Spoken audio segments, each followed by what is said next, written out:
Hi, I'm Michelle Pearse, CEO of the Australian Christian Lobby, and thanks for joining us for another weekly wrap where we shine a light on political issues from around our nation from a Christian perspective. This week, we focus on a topic of growing urgency, the fight to preserve a biblical view of gender and to protect our kids from the harmful effects of the rampant infiltration of gender-fluid ideology into our society.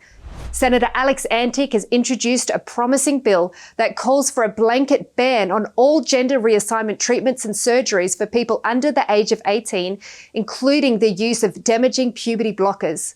The statistics underline the urgency of this. In 2014, just 5 young Australians were prescribed puberty-blocking drugs.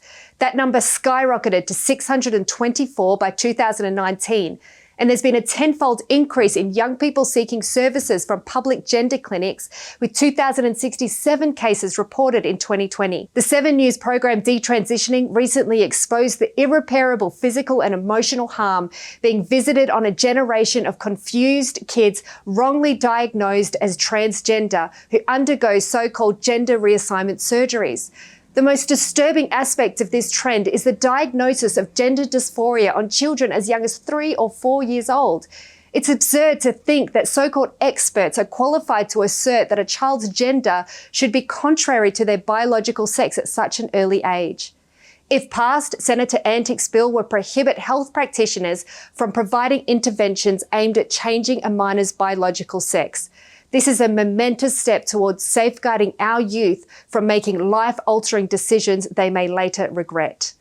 Now to Victoria. Despite growing concerns from Australian parents, the Victorian government last week disappointingly opposed a motion by Moira Deeming calling for an inquiry into medical affirmation treatment for gender dysphoric children and adolescents. As she rightly stated, it's an undisputed fact that medicalised gender affirmation practices mandated in Victoria have been abandoned in multiple jurisdictions globally. We congratulate Moira Deeming for moving this motion. As she said in her closing statement, this inquiry was all about the need for evidence-based care for children. Lastly, on this same issue in South Australia, ACL's Wendy Francis, along with a brave young detransitioner and 8 parents whose children have fallen victim to gender ideology, met to advocate for an inquiry into the debilitating practice of gender affirmation therapy and the medicalisation of children and teens.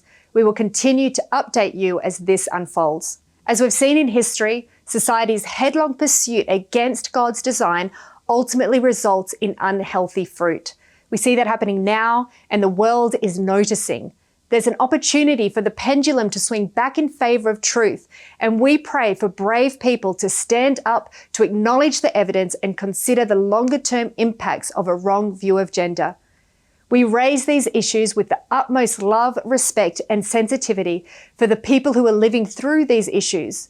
But we know that speaking up and speaking truth is the most loving thing we can do for the well-being of all. Thanks for tuning in. God bless you, and we'll see you next week.